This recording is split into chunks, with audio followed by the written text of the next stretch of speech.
They call you the human cannonball, but you're really more of a pinball person. Your act involves flying through a dozen rings of fire, bouncing through a trampoline course, and catching the trapezist in the grand finale.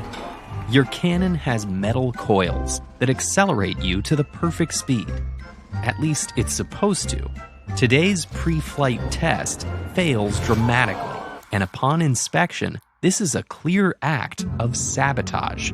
Someone amped the power up to the max.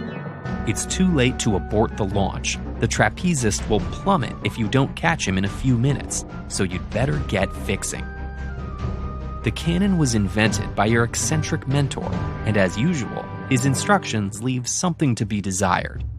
The cannon's electromagnet is powered by energy cells located in 16 chambers on 2 levels. Each level is a hollowed-out square with 3 chambers to a side.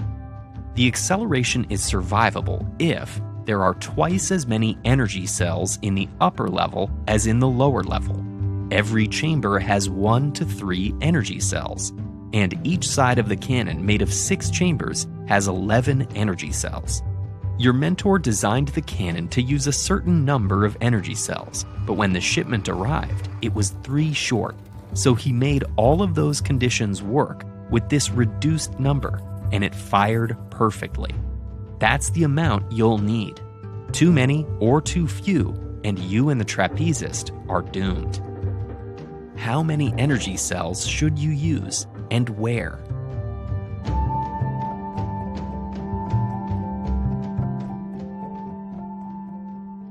The first step in this puzzle is to narrow the options.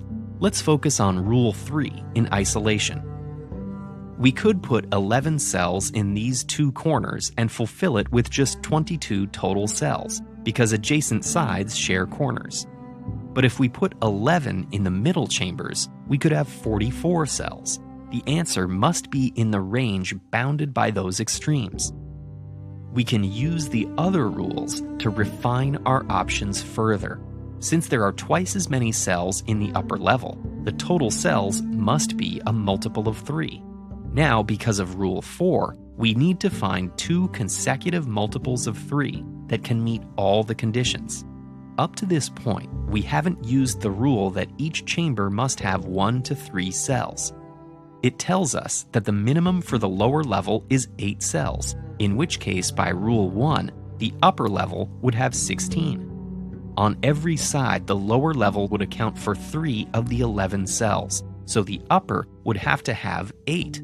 But if 2 opposite sides had 8, that would be the upper level's entire 16, not leaving any for these 2 chambers. So 24 is out. Let's look at the other extreme. The upper level can have at most 3 times 8, or 24 cells, which would give a total of 36. That eliminates 39 and 42. With 36, if we had 3 cells in each chamber, each side of the upper level would already have 9 of its 11 cells, meaning we'd have to leave empty chambers on the lower level. So 36 is also out. What about 33? We know we don't want any sides with all 3s, so we can place 2s at opposite corners of the upper level. Now we have 8 of 11 cells per side, so we could place exactly 1 cell in each lower chamber, but that would fall short of the lower level's required 11. That leaves only 2 options, 30 and 27, which must work by process of elimination, and 27 is the one you should use.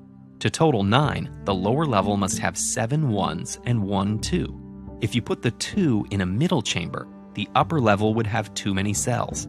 So the 2 has to go into a corner, and you can then place the upper level like this.